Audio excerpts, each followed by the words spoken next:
Potato Wharf is a newly completed development sitting right by the canal in one of Manchester's most lively districts. The cobbled streets and former warehouses of Castlefield are home to a wide choice of bars and restaurants, while it's just a short walk to the city centre, Deansgate Castlefield train station and Metrolink.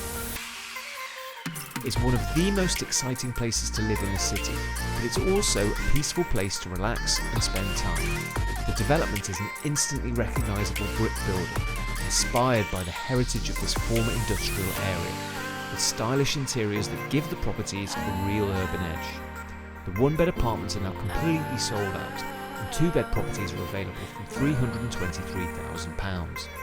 All available units have either a balcony or direct canal views and are being sold on a 999-year lease with a limited number of parking spaces available.